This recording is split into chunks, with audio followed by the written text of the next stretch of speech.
You're about to witness a seismic event.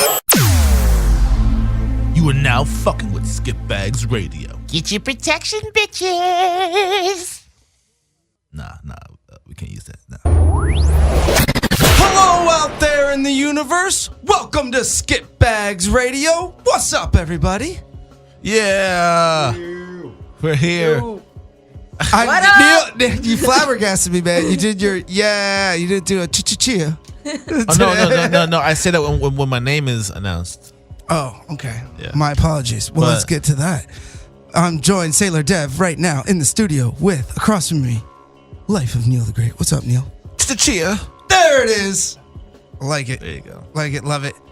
And we got operating the camera over there on the sticks. What's up? Shandara Hang. Hello. What to do? Thank you for putting all this together, and thank you for operating the camera for everyone out there at home. Oh, you're welcome. Carl, what's up? Oh yes, Poppy Carlo, Mr. CD Enforcer. What up? Skitbag Street Team, baby. Enforcing as usual. And our esteemed guest, bring us home here, brother. How you doing, man? Anthony Ray here, along with hosting Film Locators. And I'll talk about them in a little bit. Awesome. Thank you so much, Anthony. Thank you for coming on, brother. Oh, thank you, man, for allowing me to be here. I appreciate it. Oh, hell yeah. The pleasure is ours, man.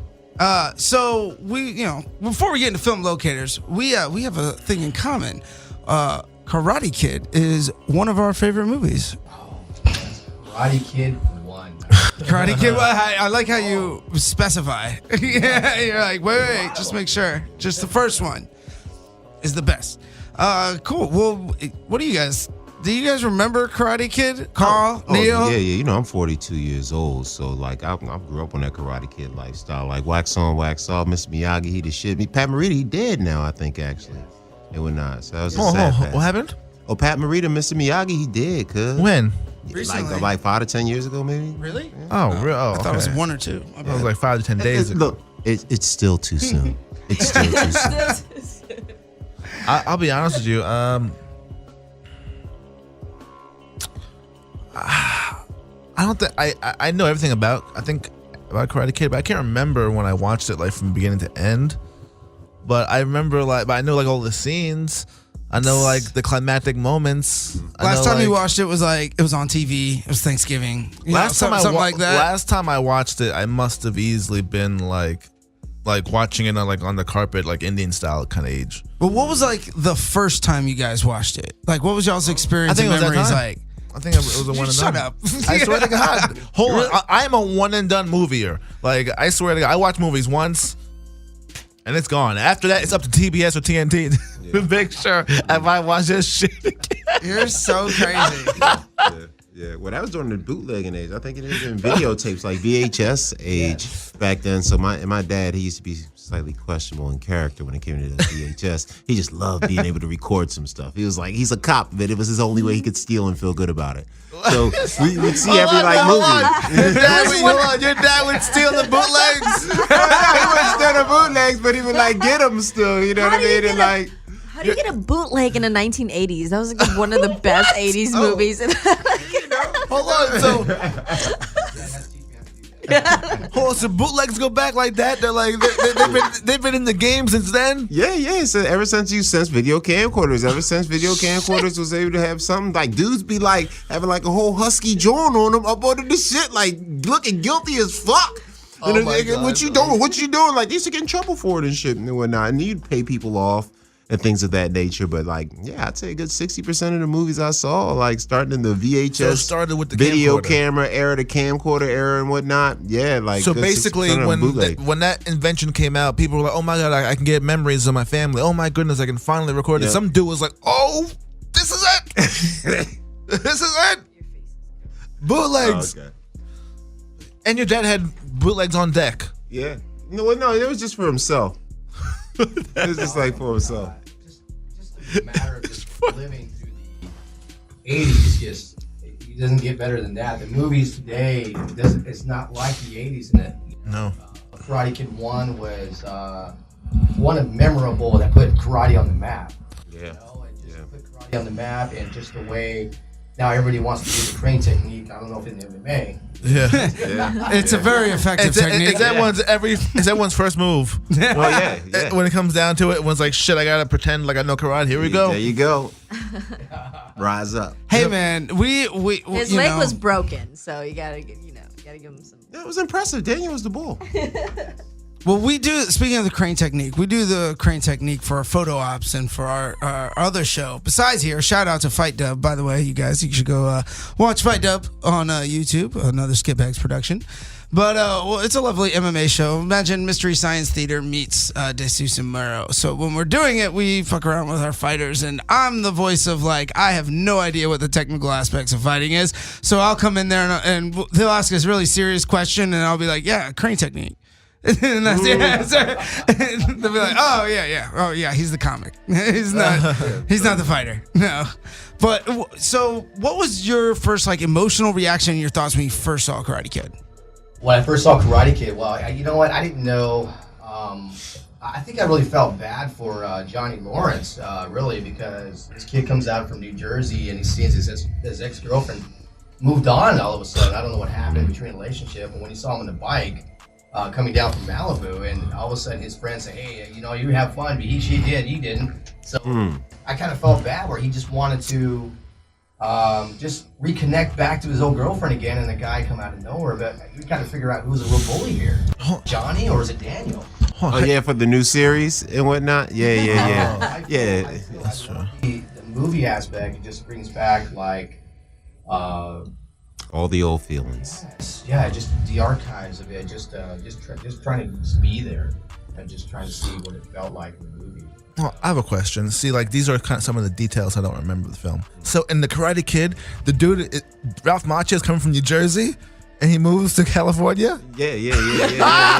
He was Really? he was the new kid in town. So you know how it is. You're the new kid in town. You move around a lot. So everybody that's the cool people there kind of kick your ass and shit and like was shut scared. I should be all about this movie then. Fuck. But you know what's so funny that the entire high school was like all about karate. It's like, it was like the thing. Yeah, It's like the thing. Like Yeah, fuck yeah. Friday Night Lights, football. Now we're gonna get our gi on and go to the high school gymnasium and kick each other in the face. Skeleton costume. That was one of my Yes. for Halloween. I Yes. just could never get the costume. You know? Yes. I don't know if they made them. You know, they became a regular thing after that for sure. You know, it's like that was its own Halloween costume. I'd still want it too, man. Fuck yeah, that'd be awesome. Hell yeah. And what's it? The black gi with it didn't have a tiger or a dragon on it. on the back? All had a snake. Snake. That's what it was. It was something, yeah, the cobra. Sorry. Oh, they were the original Cobra Kais, right? They were the original.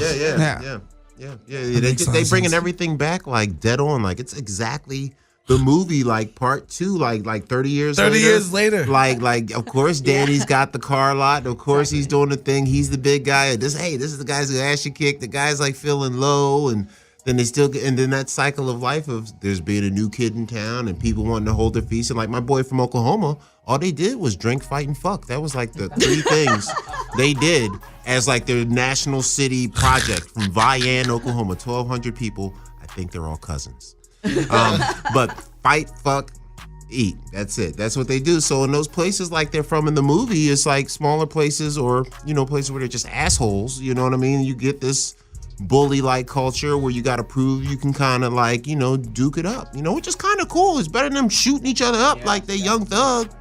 Yeah, that's true. Do you think that like when this movie came out and like imagine if you were like in high school and this movie came out and like you were getting bullied, do you think you'd like go up to your bully and they'd be like, man, Daniel's son could do it, I can fucking do it too, man. Yeah. Yeah, that skinny motherfucker could do it. You have no idea. Back when I was younger, my across the street like neighbor, I guess, right? Across the street is still a neighbor, no? Last time I checked, I thought next door person was the neighbor. I don't know. Yeah, we Anyhow, play soccer with it. Yo, dude, his name was Mr. Morgan, and he was a kung fu like dojo like master. Like he was the one leading the class, right? So like on Sundays we would go like to New York Chinatown, right? And that's where he had like his sessions, right? And so I remember like I'd be on the side, and he had the sais. I love Ninja Turtles. I wanted to play with these sais so much. And I remember before playing with them, I had to like stand in the stance for an hour, bro, holding the size. I had to stand like this for a fucking hour, okay, like holding these motherfuckers, and then I was able to play with them. You know what I mean? And then he always had ninja stars at his crib. We always had to do some kind of fucking lesson before we got to fucking play with these fucking awesome weapons. He's like, hey, come here, little boy Neil, play with my ninja stars. I'm gonna play with your ninja It wasn't just Little boy Mr. Neil. It wasn't just Mr. Morgan. I was friends with his son. Like, come I'm on. gonna it give you a wasn't private just- lesson, Mr. Neil. Oh, You want my boy? You want to play with your ninja stars? Okay, I think we're cutting this part out, right? No, right? No. Oh no! If my singing Les Mis is staying in, your fucking childhood story of Ninja Stars is definitely staying in. No, even in high school, I had a friend. He probably was inspired by his guy named Gerald. He was like 3 or 4 grades younger than me and whatnot. And he was the only kid I ever knew that was like in a regular inner city Philadelphia high school, and he knew like karate. So one day somebody's talking crap to him, and I'm talking straight up. That's what I was gonna ask you. Karate Kid moment in the middle of the school. Everybody's like sitting there, and he's like, "Yeah, you mess with that." And the kid like does a spinning kick and kicks him in the stomach. Guy goes right down. Yeah, see, that's what I was gonna ask you. Has anyone here, and I've heard this used as a verb. Has anyone ever seen someone be like karaticized? That was the only time I've ever seen it, like in real life. Yeah, only in competition. No, I mean Not like, in real No, life. I mean like in the street. Like you were like coming home from the bar, and you seen someone start some shit with someone else, and you're like, oh shit's going down. But instead of the fist coming out, one of them just like, whoop-ah, whoop-ah. Yeah, I seen I've it. seen You know I've what? seen it. I'm not gonna lie. Yeah. I grew up in a really ghetto Asian place, and I seen that before. You see that happen? Yes. That's awesome. Someone get like swept like the roundhouse. I seen it all. Seen it all. Like one of these joints, I seen like, those race cars too. Oh really? Oh man. Yeah, I've seen it one time. I saw it once, but I've seen someone get karaticized, like no competition. Karaticized. It was on the street, like. I mean, it works. It is an ancient technique, you know, like they fucking used it for fighting for millennia. So like to some degree, if you don't know anything about fighting and all you've done is like slap somebody in a wrestling match, like Well, with your that was friend, that then was the thing. somebody's gonna kick you in the face and it's gonna hurt, you know? Like I don't care how good you are at karate. I took Taekwondo and I've studied MMA, and like I'm by no means an expert at any of those, but I can tell you that I'll hold my own against somebody that has no experience, no matter how much more physically advantaged they are than me. All right, so check this out. When I was younger, I got arrested, right? And I was so afraid. Wait, what? You got arrested? I got arrested, Oh right? my god! No way. I was so afraid. I don't believe it. I was so afraid to tell my mom that I asked Mr. Morgan to pick me up from the police station. I was like, Mr. Morgan, please, can you do me a favor? And I can't call my mom to get me so he picked me up from the police station. And as we're going home, instead of going like to my crib, we go to like to his spot. I'm like, all right, this is oh yeah, This is just getting so molesty. Oh yeah, it is getting very molesty. And then I remember being in like the living room, and then I seen Avon. That's his son. Avon. He was like, "Yo, Neil, what happened?" I'm like, "I don't know. Like, nothing happened, Avon." And then Avon goes up, and then Mr. Morgan comes through, and he goes, "Neil, I'm sorry, but I have to do this." And I'm like, "What do you have to do to me?" And motherfucking Mr. Morgan took your temperature up your butt. kicked my ass. To the highest extent, dude. He kicked, dude. I remember flying into like the closet and whatnot. Like there was definitely a moment where he had like my leg and my arm, like one of those spinning. Dude, he beat me to the point, but it was all like karaticized. Like I know it was kung fu, but like there was no mark on me afterwards. Like it was all slaps. That's right. Hey, America. That's right, parents. This is how That's you all do it it. was. This is how It you was got to just- check your like- kids, like, there man. was No not- marks. I was no beat marks. the shit, and there wasn't a mark on me. Like it was just. That's an OG right there. That means they know how Just to like, whip they some know what the ass and get fuck. away with it. Yo, They're like, you're not calling child services on me. There's no marks. So funny. He said that his mom. He said that my mom gave him like the okay to fucking raise hell. So yeah, it takes a community. yeah, so you can beat someone effectively with karate. Like like it's very clean. Isn't it karate? The thing about karate is that is everyday things. Like you can literally just do things. Karate is like having like an X-Men Marvel superpower. Like you can only use it when it's fucking about to go Like, down. You use know, karate like, when you're cooking. Well, Mr. Miyagi says that karate is only for self-defense. Balance. That's where it's at. It's all about the balance, and it's all, when I've talked to like professional fighters and competition athletes and stuff, they're like so much more well reserved than just some random guy who's drunk at a bar. Like if they're out of the bar and somebody's starting stuff, they're like, I don't need to fight you, man. I do this every day. Like there's nothing to prove here. And like if we went at it right now, I'm fairly confident I can win. So it's like it really takes a lot when you try to poke the bear of somebody who does it as a profession. Like if you're a black belt in karate and somebody starts talking shit to you or somebody has road rage, you're most likely not going to get into a fight with that person because they won't engage, and that just goes from the discipline, the tradition, and I was gonna say the that. maturity and like understanding like the confidence of like, oh, I can do this, but I'm choosing not to. Whereas vice versa, it's like a reaction out of fear. Oh my God. Prove myself or whatever. Yeah, if you made it to be like a black belt in karate, that's because you have discipline, right? So like you probably you're not even gonna get to that point, Right. Yeah. So. It's like being LeBron James at the end of a game. He could shoot, but no, he's passing that shit because he knows he can make it. Why do all that shit? Let the homie take the shot. Why do all that shit? That brings back memories of the Karate Kid seeing Back to the Beach scene again, where he didn't want to fight Daniel LaRusso. He just kept on trying to get back to radio. And I guess he got mad and said, "You want it here?" And he's pushing down. That's how it started. And he didn't want to fight the guy. He just wanted to reconnect with his girlfriend. I think he just wanted to work it out with her. It's summertime. He wants to work it out for the next school season. Have a girlfriend, go to prom together, and all that stuff. This guy comes around and starts taking it over. Who's the real bully? Right. That tells you who the bully is, Daniel LaRusso, and then he goes out and wins the very end. His girlfriend comes and attacks him, and he was a great old sport. Johnny didn't say, I can't wait to see you again. Kick you, and many of my friends are gonna kick your ass. But he actually gave him the trophy. He says, "You're all right, LaRusso," and he was all cocky. Whatever, Yeah. I think in the end, That's such a different spin. Yeah, I mean, if you look at the new show, it kind of views it like that. When I saw it, and I was just like, at first I was like, oh man, okay, the bully's gonna be the bully, and I'm gonna hate him. But then when I saw it in the intros, and I saw how kind of things were going, and how his life was stuff, and how Daniel San is kind of an asshole, man. He's kind of a dick, bro. He's kind of a dick. So I'm like, damn, man, I'm feeling bad. I kind of want Johnny. I want Cobra Kai to kind of rise up. I ain't gonna lie. You see the trailer. If you look at the trailer, it looked like To rise up. turn around. If you look at the Cobra Kai trailer, he all of a sudden now Daniel LaRusso. Thank you. Daniel LaRusso owns a dealership now, and I think he came from a rich neighborhood. I think Johnny did, and now he's down on his luck, and then I guess he comes up and he. Wait a minute. He could sell me a car? He can sell your car now. Fuck yes. Woodland Hills, I think.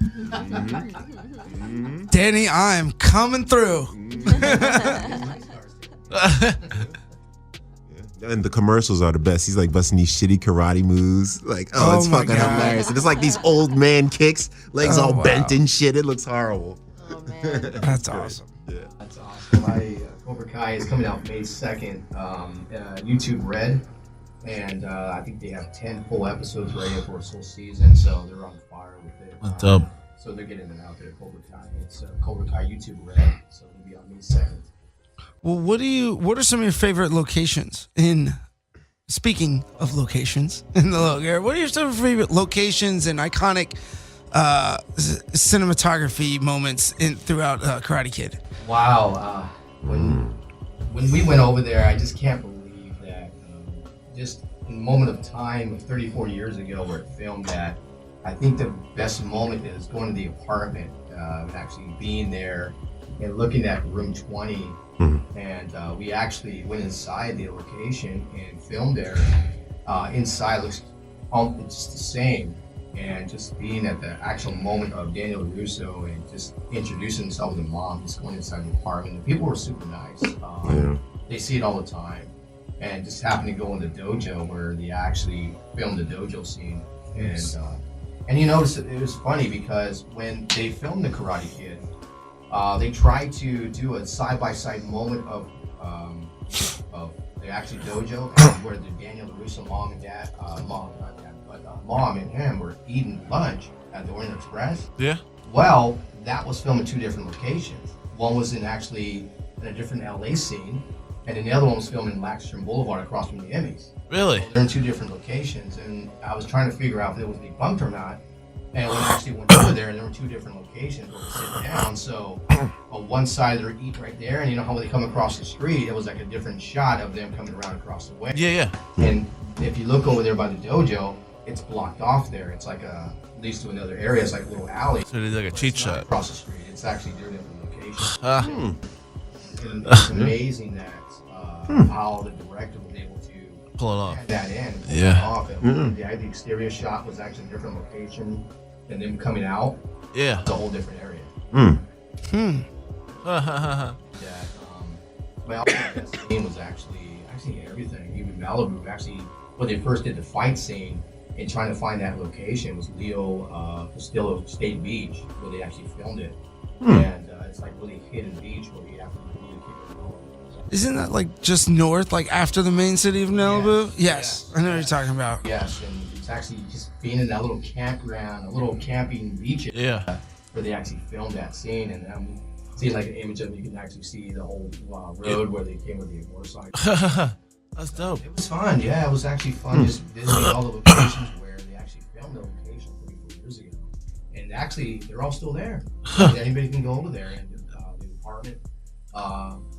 Really good, you know. It's okay area. The people are nice over there. Yeah. People, you know, they actually would visit there a while back ago. I think in December, and revisited the location when they were doing Cobra Kai. Okay. They were so nice enough to have them, all the residents, take pictures of them and everything. Johnny Lawrence, he was there. Ralph Macchio, they were all visiting there. So it was really cool. They're really nice people there, I've heard, you know. So That's dope. the residents showing pictures of them on their phone. We're super excited. They're all of a sudden filming Karate Kid. They were super excited. They actually want everybody to want me to go in their house, get some photos and stuff. So the locations were also memorable being there. Chandaro actually was there. We actually was so cool. Golf and stuff, where they actually filmed their first dating scene. And over there, they had a water slide there. Now it's no longer there anymore. So because of, I think, now I know why, because in the back, there were electric wires back there. Oh, shit. Where they filmed it. Oh, it's electric wires and everything. So now I know why they took that water slide down. Oh, the splash. But everything else was still intact there. So Oh, it's man. fun. Yeah, every location was actually my favorite visiting 34 years ago. It's dope. Why don't you, excuse me, sorry, Anthony, clear my throat. Why don't you give their listeners a little introduction about yourself, your bio, what work you've done. What we like to do here is give a little insight to the kid in Iowa who knows nothing about Hollywood and what it takes, and like a little peek behind the veil. So everything from, creative to logistical to financial. So, that's why we bring writers, directors, producers, actors, everybody from all aspects of the industry, and give them like, hey, this is what it takes to do this. This is the challenges. These are the easy parts, blah, blah, blah. So for those of everybody listening or everybody watching, tell us tell them how you got started in this business and, what brought you to here, maybe. Wow. I know that's a loaded one. No. I love it, man. I'm just trying to bring back the old memory where I was here. Well, Hollywood. I get you some more tree if that helps. That'll work. Anything helps now. My name's Anthony Ray. I grew up in a great, my first major was radio broadcasting, and when I got into the acting world, it was similarity to the radio world. You have to know someone to get in, but actually, it's similarized to getting into the network is kind of like you have to really research what you're doing. If you want to do workshops, you want to be able to go to the best workshops around Hollywood, LA. You got to be able to know exactly who to trust now. I grew up non-trusting family, if you will. But I got into Hollywood 2013 back again. My ex-wife pretty much did her thing back in the day. She's a great girl. Wasn't working out. She wanted to move on. And one of the words that she did to me, she said, you know, you're ugly, you're not going to make it. Hollywood. She was so wrapped up with the General Hospital sitcom show. I didn't think it was still on the air. It was a great show. I met a lot of ones. So as I started on my venture in LA after those hurtful words, I made my first debut. Looking around Hollywood, I did a lot of workshops and stuff. I went to stunt school. Yeah, she said you did some stunts on like Ted 2 and like Cinderella. It shows that. When I went to stunt school, before they went to Atlanta, I actually got in 2013 of June. They led me into the Furious 7 Tattoo Man of Uncle. I was able to work with a lot of great cast there, Furious 7. Oh, dope. Being behind the scenes before he passed away, Paul Walker, I remember the first thing he said to me is, "Hey, put that soda down. You're not supposed to drink that. You're an athlete now." I won't. You're an athlete now. Great humble guy. Paul Walker was awesome. A lot of the cast members were great. I know Van Diesel. He loved to go late on set a lot, and cast used to get really upset with him. And it was just amazing, just seeing how they work behind the stage and stuff. Like that. These guys are actually not bumping heads, but they hate people being late and stuff. So Ludacris actually, Therese was really kind of like just to calm people down a lot. So being on set on Furious 7 around the park area where I did the fight scene for Han character, it was actually a memorable moment of actually being there and actually seeing Paul Walker, and obviously like a couple years later that he passed on. Damn. It was a pretty sad moment. But Tattoo, I created. I did a long time ago, 2013, Abner the Invisible Dog, where I had to play a dog, a puppy, and stuff like that, and roll over like the same. You know those little things that they put on you? The dots. Yeah, the little dots. I had to play a dog and stuff, and and that's what led me to Ted 2, to do the exact same thing of the animation of Ted. But Nice. leading to the area in the acting world, I'm on a movie called Decommissioned. It's out on Tubi V. It's Tubi TV. I think YouTube has their own TV show. And if you look under Decommissioned, I play a CIA agent, Sergeant Agent White, and I pose as a security guard, and I try to get information from him. But he thinks I'm just a hospital security, but I'm trying to get information. And then the guy who, his name's James Remar, he's was in Furious 6, and I worked with him hand in hand with him. And I forgot his other name, the lead actor, but I play one of the guys. I did my first stunt hit. Yeah. And I also acted at the same time. Oh, dope. Mission, and it's pretty cool. That's dope. Into sitcom shows like General. It's right next to General Hospital. It's called Grey's Anatomy. I play Anthony Castillo on the show, but it was just a cameo role. Oh, cool. So my whole goal was to show my ex-wife that I could make it. That is I mean, boss. That is boss. Hey, man. I told her a long time ago, before I left, that I will meet your head actor. Not only I'll meet him, I'm going to go sit down with him and eat lunch with him, and I'll post a picture of him. His name is Chad. And he works for General Hospital. He's a daytime Emmy winner. And not only I did, you can sit on Instagram, but I hold side by side with them. Yeah. Said because General Hospital is right next to Grey's Anatomy. Oh, like. Oh, where they film? That's where they filmed that. But the reason I was there is because I didn't like gluten-free food. So I had to look for, and I think he don't like it either. So I went to the snack bar, and I guess they had their own little cafeteria. And I happened to go across the way, and then I seen him walking around with his buddy or something like that. And I go, oh my God, it's fun, dude. So I was able to sit down and meet with him. And, but it took me 3 years just to be active inside Hollywood. So if you're trying to get in Hollywood, it's just a lot of matter of being patient, being humble, and don't give up on anything that you do. Just don't give up. And I know a lot of people now in Hollywood, a lot of people, hey, don't do that. It's just a saturated market. But that's only the best time to get in when it's saturated, because they're always looking for ideas. They're always looking for new faces. They're tired of seeing the old people doing the old shows again. So that's why there's a lot of new shows coming out to see different faces, because Hollywood wants to cast you, they haven't discovered you, so they want just don't give up on Hollywood. Don't just keep on doing it, because it's a saturated market, yes, but they're looking for new people. They're always looking for new people. Trust me, just like new shows are coming out of. They ran out of ideas, so they have to get a movie from 1984 or 1980. I can't wait to search those locations. Move into an action sitcom show. So, to tell you the truth, if you have a project out there and you have something coming up, just don't give up the show it out there, because they're looking for new things. Trust me. Is there anything that you've encountered in your career that you said, "Oh, I didn't expect that, but it's good that it happened"? Wow.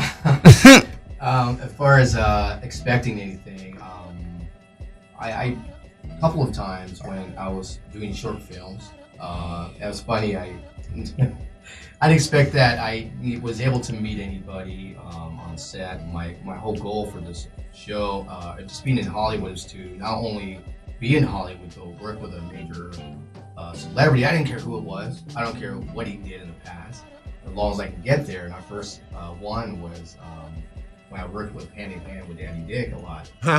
Andy Dick. Oh yeah, we know Andy. We know Andy really well. Just that phrase alone, working hand in hand with Andy Dick. Carl's Let's leave it been- alone right there. Jesus fucking Christ! God damn it, Andrew. You hear me? You hear me, don't you, Andy? Oh, that boy. I was that just, boy. yo, Carl, I was Andy. just talking with Days before we went over here, and he was showing the video to some other, for his How We Made It video off of Head Thieves. Yeah.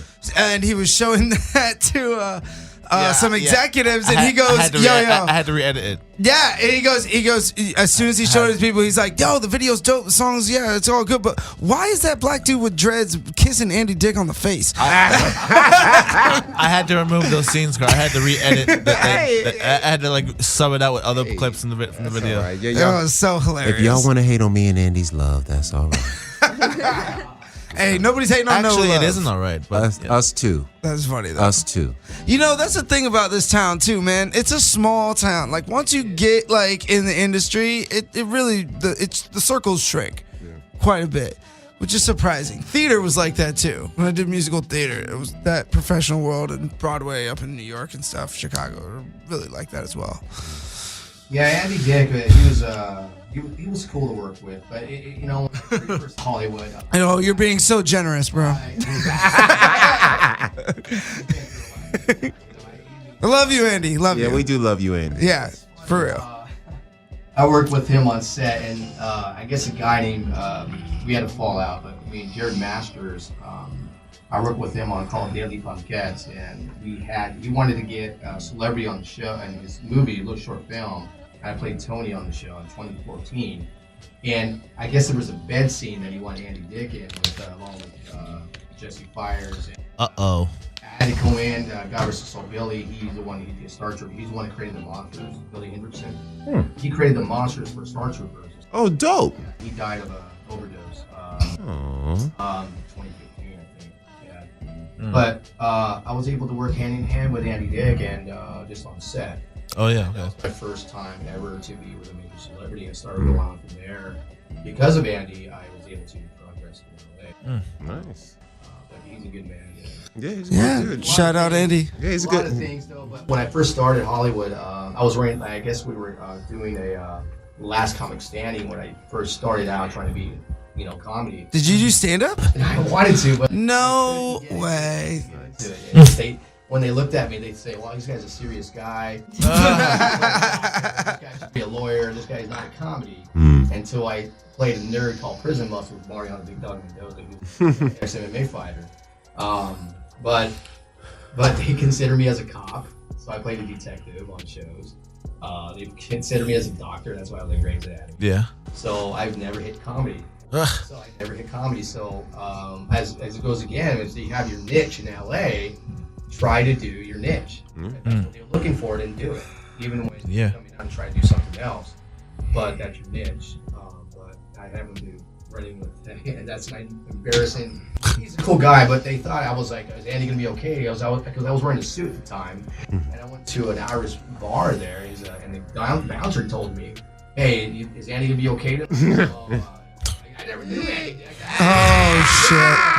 At the first time, That was a the phone. I said, "Who the hell is this Andy guy?" Dude? fucking rude awakening. First time I met it, I almost got arrested. Oh my god. I was with Carrot Top. I bet I do too. Valimara. I went inside. I didn't know what was going on. I was with this guy named Jesse.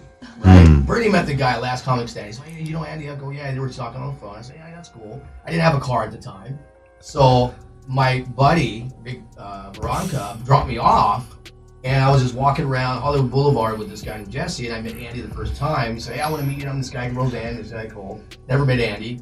Met him in the car, and all of a sudden I see this guy named Carrot Top. I said, "Oh my god!" And then all of a sudden, Oh, yelling back, was he ripped? Was he ripped? This is Yeah, I was driving though. Driving. Stubby arms. Swole driving. Oh my God, dude. And when he told me, he's like, shut up, I got drugs in the car." I go, "Oh, so we pulled over, and now we started walking, and he left his car there. I don't know what happened to his vehicle. So we kept walking, and then all of a sudden, Andy wanted to look for his son, Lucas. And I didn't even know who Lucas was. I go, "I'm going to call his son," and then and he called me at the time. And I'm, "What's up, Andy? You keep on calling me." So I'm like, so we went inside this building, nice building. I think it was off of Vine and somewhere, I think Sunset Vine. I don't know where we're at, but it was very nice. So we opened the door, and it was a brand new, freaking nice apartment, refurbished. Everything, cars over there. I'm all, "Hey, Andy, I don't think your son's here." It's a show and tell place. We need to get out of here. But you know what he does? He sits down there and he does his thing. He has the white powder on the table. He's ready to go. All of a sudden, I think people heard, and all of a sudden the cops were coming. "Oh, we gotta go." But that was the very first time I made it. Nice. First time, and lucky I was still hanging out with him with T Radio B and all this stuff. It was an exciting moment at the Indy Force, and all of a sudden I was a bad boy. It felt great. a fucking bad boy rolling through Hollywood with Carrot Top. Awesome. And that was my very first time I ever met a major celebrity. Actually sitting down with him. I didn't know who he was, and I met Carrot Top right there driving me and going, "I got drugs in the car." That's so funny. I was about to say, like, any story that starts out with, "Yo, I was hanging with Carrot Top and Andy Dick." Any story that starts like that is gonna be fucking good. Right. It's gonna have a great conclusion. Yeah. I'm here now. Well, shout out to Carrot Top and Andy Dick. We love you guys. Open invitation. Everyone come on board. Come through. What, well, okay, so you get into Hollywood, and, what, from that time till here, what bridge that gap for our audience, let them know what's up, because I do want to talk about, I want to show people that don't have experience in the industry from how you can get from one place starting and not knowing anything to, here and to establish a career, to longevity, basically. You just have to, a lot of, I know a lot of people there is looking for people for them to get into the network and then trying to come up. But you just have to, if you're not knowing anybody, you have to do research and try to go to acting workshop classes. Try to do the very first thing you need to do, because you have to know the set mindset of the directors and how they're talking, the verbiage, whatever to say. But you have to be a background first. I can't tell you, even if you do like theater work and all that stuff, it's totally different work when you're actually doing something and you actually have the camera right on you. Yeah. They're going to get all that stuff. So you have to go to these workshop classes to get all this experience out there and do a lot of background.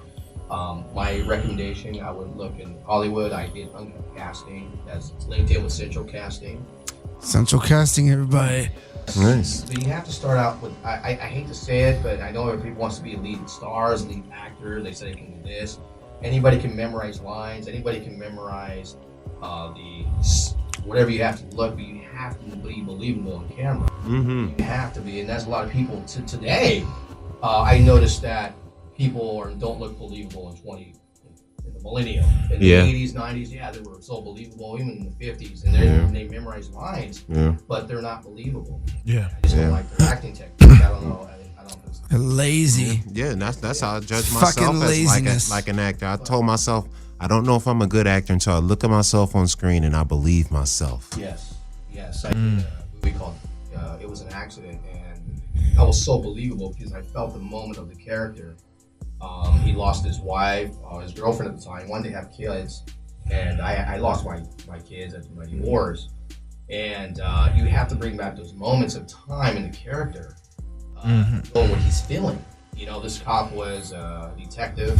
He shot a kid in the line of duty. He wasn't even supposed to be there. And that's where the workshop classes come in. You fill in your character technique. But when you start out in Hollywood, you have to go to these workshop classes. You have to educate yourself in Hollywood. Even though you went to school for theater, it's a totally different language, totally different acting of being on camera. It's kind of like taking things personal. It's like looking at the camera. It's like taking it so personal. It's like, you know. Yeah. Well, At that moment, of course. you're right, and you brought up a good point about the differences between camera acting and stage acting. And I mean, these guys know because I've talked about it fucking exhaustively. I'm a classically trained musical theater actor, and I used to teach it. So, but based on that, when I started doing film, when you're in theater, you're taught to do everything over exaggerated and very big and be boisterous because you want to reach the back of the house. It's a live performance, right? But when you're on camera, it's the complete opposite, and you're trying to be subtle. You know, because the camera, like you said, is right up against you. So it's very personal. Like Shandar said, it's like really in your face and like intimate. Intimate is a good word.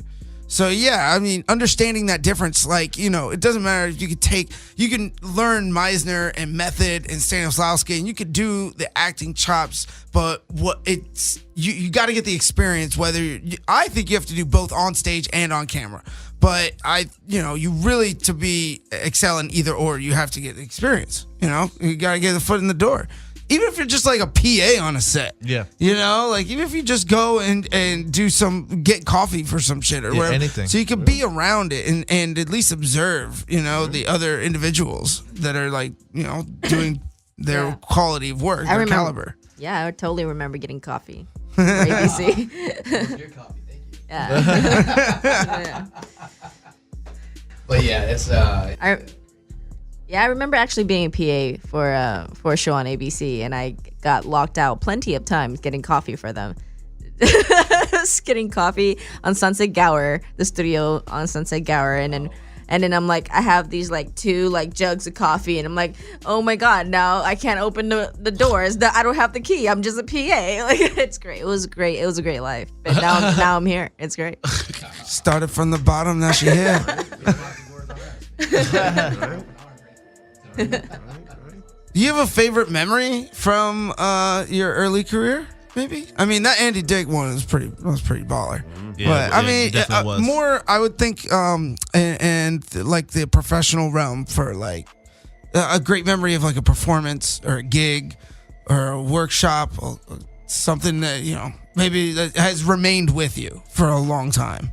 I just there's a lot of great memories of what I've done, and just a great memory. I think it was offset of when you follow your dream in your heart and it came true.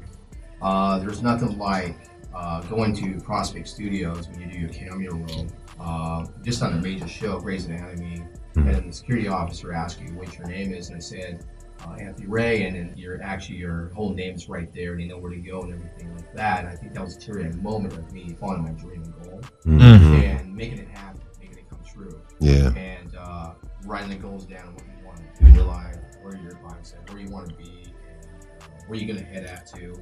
And when you actually accomplish all those in your head and your dream, and you write them down, and actually coming true, and having somebody coming up to you and says, "Okay, here, congratulations, there you go, there's your door," and happy to work for Walt Disney Productions. You know what I mean? Just actually being an anatomy set, and that's what was a great moment of just being an actor. Yeah, man, I can imagine. Yeah. I was Official. background on that set. That was amazing. That's awesome. I was like, yeah, fucking background. Hey, you gotta pay your dues, man. I still get crafty. It was amazing. Still get crafty. Well, so what has brought you guys on our show today? I want to hear all about what you guys got coming up. The Film Locators. Yeah. I would love to tell you about the Film Locators.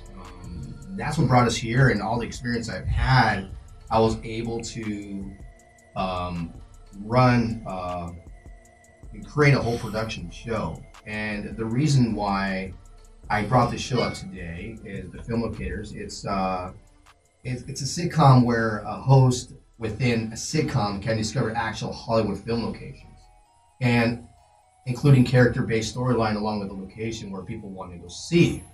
And when I created this show, I wanted to be able to look at and see if anybody was doing it before. If it was a sitcom, if anybody was actually going to these locations, doing an actual show about this, and no one's doing it. They're going to their camera phones and showing locations with their camera phone. There was actually a guy named Adam DeWoo who actually similarly doing that stuff, but he just used his camera phone and uses follow YouTubers to follow him around these locations. But there was never an actual sitcom show or documentary show released in this. So I'm the very, very first guy who created this stuff, and it started out with one guy named Mir Najibi. He's an Arabic comedian. That's awesome. And just one cameraman, and it just progressed from there. From having to fall out a little bit and just starting to get back in it. And that's why I say don't give up on your dream. And if you want to do something now, then it came to another guy named Mario Washington, who was also on Lethal Weapon, the TV series. And he actually did another trailer for it. We were able to see Back to the Future locations. Oh man, that's dope. So he didn't want to do it anymore. And so it was kind of hard at trying to investigate the show and trying to figure out, see who's going to believe in this. Nobody's paying for this. Someone who's going to believe in it. And now I have a 12-man crew. Nice. From a director to an awesome girl here, to a makeup artist, to a boom micer, to everything in the show. And our first episode, we just created our first episode, just finished it. It's called Karate Kid 1, as we're talking about. Oh, right. Awesome. Okay. Karate Kid 1, and just seeing all these locations where they were created and actually do a storyline. The writer of our show is Mike Duffo. He is in the Screen Actors Writing Guild. So he's also an actor as well, and he's in part of the episode. So it's so cool that the people involved behind the scenes are actually actors on the scenes. Yeah. Sarah did her first acting gig with us, with Mike. It was in the golf and stuff location. And the storyline just goes out there, and these guys are just want to get out of their realm. This Arabic guy, I have to get this guy out of his boredom. Yeah. So it starts out with a sitcom to go into Hollywood Boulevard and introducing our show. He didn't want to do it, so it goes into leads into these locations of Karate Kid 1 and just showing the locations to the audience of that the show still existed. The locations still exist. And just actually just being part of this locations was a memorable moment and a teary-eye moment because we're actually there where they filmed Karate Kid 1. Yeah. That was awesome. 30 years and golf and stuff is still there. In Alpha, in Norwalk. Damn, in Norwalk. Still running. That thing still spins round and round. I was gonna say we had shot a film called The Head Thieves, which we kind of incorporated the same thing where everyone that had worked on the film, we made it so that they were like in front of the camera at some point, where like they at least they were like a passerby, or at least they had like a scene where they said something or some moment like that. So the same deal with your show. Yeah, for sure. What do you think is? What was the hardest thing, the hardest challenge that you had to overcome making this show and the development of it, and how did you solve that problem? Wow, that's a good question.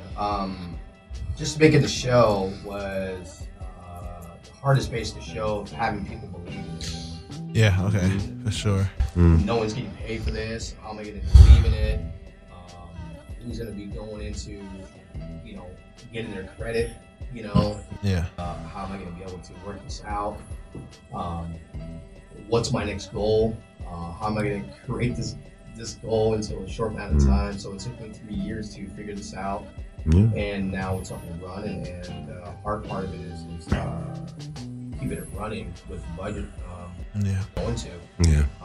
So just trying to get it up and running. And once I created this issue, created the problem, I found 11 people, those 12 people believing in the project. That's awesome. Tony Sando, he's another And now that's just one camera guy. I got 3 of them now. So it was awesome. It was so difficult. And I got the original guy who started at the very beginning, named Alex. He goes to Cal State Fullerton. He's studying TV production. So it all worked out. So I'm getting the black belt of camera people involved in the show, the experts.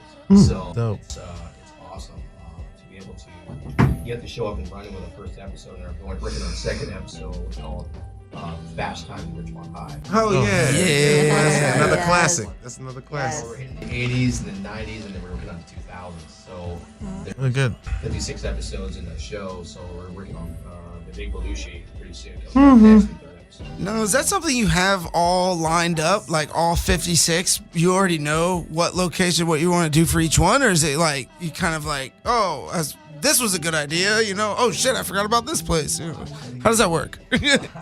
Well, what you do is you want to get the classics first. You want to be able to get those archives out of the dust. Yeah. You want to blow them off. Like the Karate Kid 1 was a memorable 80s movie that everybody learned karate. And my goal is also, because I'm a jack of all hats, I'm also the film location manager. I want to make sure that these locations actually still exist. Yeah. Now with the episode 2, it's going to be difficult because half those locations that were involved in that film, the Northridge earthquake blew all of them out of the water. The gallery now, it's now a whole different film. Whole different area now. So, but the houses and the dugout scene, they're all still there. So we're able to get as much as what we can because there's 22 minutes in the episode. So we're able to find out the classics first, and then work our way into like the debunk, see if there's anyone that are out there. Then we're looking at the 90s, probably getting pretty well next. And then the Big Belushi. And then probably working on trying to hit Back to the Future 1. Ooh, Yeah, that'll that's a be good awesome. classic, I have my hat ready to go. There you go, dude. Our goal of the episode is to actually get actual celebrities who are involved in the film. Like trying to get Ralph Macchio and Jenny Lawrence. Oh, involved yeah, that'd be awesome. And that's our goal of the show, to get actual celebrities part of it. You know, oh man, it would be cool. I mean, I can link him up with Dante, but right. that's a set. They built that set, right, for Neverland. Yeah. Because he wasn't. We know we're good friends with Dante Bosco from from Hook and from everything else, Def Poetry and everything, and being awesome. Shout out Dante. What up, bro? What up, Dante? But yeah, no, but I was like, man, that would be cool because, he just came out with Bangarang, which is a story about the origin story of Rufio. Yeah, the prequel. Yeah. The prequel to that. And it's a short film. You can check it out on YouTube. Go to bangarang.com. Shameless plug. But anyway, so I was like, oh, that'd be so dope because that's like my childhood era for sure. Like that's I grew up, I remember telling Dante when I first met him, I'm like, bro, I was Rufio for Halloween. Here's the picture, bro. I'm like 6. And he was like, damn, that's crazy. I'm like, no, this is crazy. It's crazy for me. It ain't crazy for you. It's like, yeah, it was awesome. Love him. But like, yeah, it's like, that was a set for Hook. So I don't know, like, how that's not a location. That was all built. And the only thing I was going to ask is if you knew where the house was, or do you think that was a location too? Robin Williams' house. Sure. And not all the Neverland shit, like all the shit back like in London. The real world stuff. Yeah. I don't know. It looks so kind of set up. I don't know, Yeah, it's very set up. it's Spielberg, man. He's got the budget. They'll just build that. Spielberg, man. It's just like TV is like Full House, was they actually weren't even there. They just filmed random, what they call them, location manager. They actually just built film houses of just like the I used to live right next to the Full House. That's awesome. I could bring you there. They just did like stock footage of different random houses in San Francisco, right? Yeah. Filmed in San Francisco, they're filmed in LA. That's What? Really? Really? The outside was filmed in San Francisco. The picnic. Yeah. That's what they're doing in TV, and that's pretty much we're actually going to see these locations that were debunked and just being there. And Karate Kid, and actually the locations were actually there still. And that was great. That was all the cast were excited. There was no little childhood moment back in the 80s. Oh, I used to watch this. This is awesome. They're all so excited, Is there a location that you've heard of, or you found, or maybe even seen yourself that you went like, you didn't think that was filmed there. You know, like once you get to it, you're like, oh damn, this is crazy that they actually did this here, because it totally doesn't look like it in real life or something like that. Back to the Future 2, Strickland's house. Oh, really? California. And it's so funny that you mentioned that, because I didn't know they actually filmed that until actually I saw, this looks familiar here. So I had to look in the archives of Google, and I actually saw Mr. Strickland's house in Hollywood Boulevard. They filmed it right next to Whittier High School. They had like a green screen or something like that to block it. Looked like Biff is whatever location where he was trying to run the show, run the city. Have own a hotel, looked like Vegas or something, but it was actually Whittier High School. They were right there, Mr. Strickland, and then ran, and there was like all the fire and all that stuff. Mr. Strickland's house right there, and then he shot the gun, and then you see Daniel Bishop, not Daniel, I'm sorry, running, crossing it in Whittier High School. So they filmed in Whittier. I didn't know Mr. Strickland's house was in Whittier, California. Wow, this is awesome. That's awesome. That is very cool. There you go. The more you know. So we can't do the theme song. I can't pay for the royalties. Well, what do you guys got coming up for Locators? Like, what's exciting that you want to tell everyone out there about? You got like exciting favorite episodes coming up. You know, you just did Karate Kid. You already gave us a little spoiler of things to come. Is there anything out there that you're like, oh man, this one? Because you go through the 80s, and then where do you end? Like, where does that? Where do you take that to? Anywhere? Current? Current location. Well, actually, probably the 2000s. Probably what my whole goal and my whole dream was to end it with the Field of Dreams. Oh fuck yeah! That's with James Earl Jones was playing. Yeah. And seeing the actual in Iowa and getting a huge budget once it goes on the network, and just flying out to Iowa and just actually seeing the actual field that they built, and just the memorabilia just coming out of the network. So, and then work our way up, because a lot of the locations we're doing right now with the budget we have is LA, and there's a lot of locations in LA that they filmed. Yeah. Oh, yeah. That's true. We're not even there anymore. Like Boys in the Hood. I don't know. It's gonna be hard for people. I don't know what to do. But people are there are nice. Yeah. So they're nice. So if they're gonna be on camera, they're gonna be all over. But yeah, just filming these locations where they're at, and just ending in 2000 where they actually filmed the Fast and Furious 7 where I was there. And my whole goal was to Field of Dreams. That would be great. Man, that'd be awesome. Yeah. So if you ever do a training day episode, let me know. I got the plug in the jungle. Actually, first cast. And you also get a thank you credit as well. Oh, sweet. Oh, sweet. I'll just show up for free craft services. That's all. Yeah. Well, Shandar, what do you think? What's been your experience like working with this group of people and like coming on the show? And what? I really think Anthony has a way of getting a lot of people together. And everyone who's been participating in the show and the cast and crew has been really respectful and timely. Been following directions really well, and even though sometimes we're off script, everything gets together and final results looks like it's great. So it looks like we are communicating pretty well. In terms of, I think Anthony makes sure we communicate, because I get like 4 or 5 group text messages, and when I wake up and I'm like, oh my god, I'm waking up and I'm like, I'm sorry, like I have like 5 different group messages. Well, it's important to have a group of people that can work together and importantly communicate together, especially on set. Like that's some of the biggest problems come from some things just not being vocalized. If somebody's upset or disagrees with something, or maybe feels like something happened was personalized to them and not just circumstantial.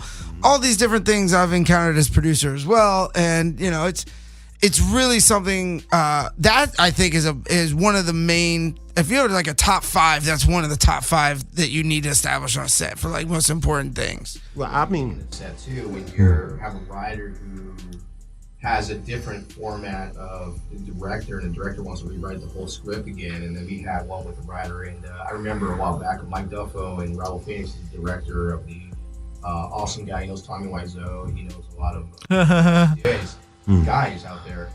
And what happened was when Mike and Raul worked together, it was kind of like a bumping head deal because Mike was upset about him trying to change the script on him that he did, and Raul was kind of determined he wanted to get because when we first started the show, they wanted to do a reality show, and I liked Raul Phoenix's idea of being a sitcom, so it was kind of like an if we wanted to do a sitcom based like SAS reality. I said no, it's not going to work that way. Reality is reality TV. You're considered an actor in reality TV, so we wanted to make it sitcom, black documentary kind of deal, whatever it was, and make it an episode of all these character based. And I like Raul's idea because now that leads to the Emmys now. Yeah. So not just because Ghost Adventures, going to paranormal locations and stuff, they're not considered a sitcom show, they're reality, so they're not going to get So that's why we chose the format with Shandara's idea and Raul's idea and all of them putting it together. And we had just, bumping heads back and forth. This guy called me at 3 o'clock in the morning talking about this whole deal, and they're all wanting to chit-chatting on the text and stuff. But yeah, that's very important that everybody works together, and now it's everybody has this chemistry on set. Everybody's hugging each other. We have a guy coming from Pismo Beach, he's a camera guy who believes in the project, and he's coming out from Pismo to film these locations. He loves the idea, and we have a group of guys all together hanging out and having a great time on set, and they can't wait till the next episode. So it's fun. Yep. Nice. Yeah, family atmosphere. That's how we do it. The Skitbags. That's how we kind of got together. We got together. Everybody had the same vision. Everybody supported. Everybody did whatever they did because they kind of believed in the project. And as time has grown on, we've kind of grown into a family of sorts. That now, and that's a good thing about Hollywood in general. You love to work with people you like. You know what I'm saying? I'd rather work with somebody I like than somebody that's super talented and is an asshole. You know what I mean? There's plenty of people to work with. That, like we said, it's oversaturated. There's plenty of people out there to work with. Work with somebody you enjoy working with, that makes your life better, and that you grow and benefit from. That you feed off of. That's the end goal. Because there are a bunch of charlatans in this town. Charlatans. Awesome. Well, hey, once you guys knock out a few, you got to come on back and tell us how it went. And tell us. That way our audience will be able to look out and see what you guys made. And they'll be like, oh, this is what they were talking about when they said this. Fuck yeah. So, anyways, thank you so much for coming on. I really appreciate it. Everyone go out there, go to the website. I'll include it in the description. I'll throw it up on the screen on YouTube. Is there anything else, you guys? You want to leave anything, Shandar? No, everything's been great. Thanks, Anthony, for coming. Yeah. Hey, dude, open invitation. You're always welcome to come back, for sure. And anytime you got something you want to promote, let us know. We'll throw it up on everything. For sure. Absolutely. All right, well, let's tag out. You got social media you want to plug, or? You could find me at I need more followers, guys. Ray Actor 2 at Instagram. Twitter got hacked, so I gotta fix that one. Those Russian bots. Yeah, so you can find me right now, and then getting my YouTube channel coming up, and pretty soon we're gonna roll right in there with that the other links. So. Word. Awesome. Oh, yeah. Poppy Carl the Enforcer, Mr. C. So Poppy Carl on Instagram, Mr. C Force on the Twitters and whatnot. And also check out the Ding Dong Show at the Comedy Store every Monday and whatnot. Also check out DT's Comedy Jam. And we always got some films out there because we Skitbags family. So make sure you check out The Clapper that's in theaters right now. Also check out the Scramble movie that's on iTunes. And get ready for The Deported coming sooner or later because we going to see that shit. It's going to be hype. Hey, fuck with me. I'm on Instagram at The Life of Neil the Great. Same old shit, doesn't change. What, you just step in and turn? We got the lady in the fucking house. You just skip right over Shandara. I didn't see that. Fuck's wrong with you, bro? Well, you know what? Come correct. We should have done this. I can't really go. Well, my name is Shandara, spelled with a C. You can find me on Instagram, 33 Hearts, spelled exactly how it sounds. Hearts. Word, and this is Sailor _Dev on Instagram. But more importantly, follow the show. Twitter is at Skitbags Radio. And if you want to send us some love, send us some hate, send us some nudes, you can email us at skitbagsradio@gmail.com. Now, we also got a special announcement. First We Take Brooklyn is now out on DVD. So you guys remember Kyle Stefanski coming up in here, dropping some love and some knowledge? Well, go see that lovely gentleman in that masterpiece of a film. And what else we got? Oh, we got Fight Dub coming up. And speaking of Fight Dub, we got to give a shout out to one of our sponsors, Nuwaza Apparel. So thank you, Nuwaza, and our other sponsor, 2020 High Effect. Thank you, guys. We will see you. We got some big news coming up. We will be hopefully seeing you from the red carpet of Cluster Fest in San Francisco, June 1st through 3rd at the Convention Center. Headliners are Trevor Noah, Amy Schumer, Lonely Island, Tiffany Haddish, Salt and Pepper. It's actually Salt and Pepper. Yeah, you're right. You're right. You're right. Pepper. The list goes on. I just don't remember all of them off the top of my head. But if you guys want to join us, you want to see us in person, go get your tickets to Clusterfest online right now. And on that note, Jesus Christ, that was a lot of plugs. All right, and then we're good? Yeah. Yeah, that's Skitbags Radio. Skitbags Radio.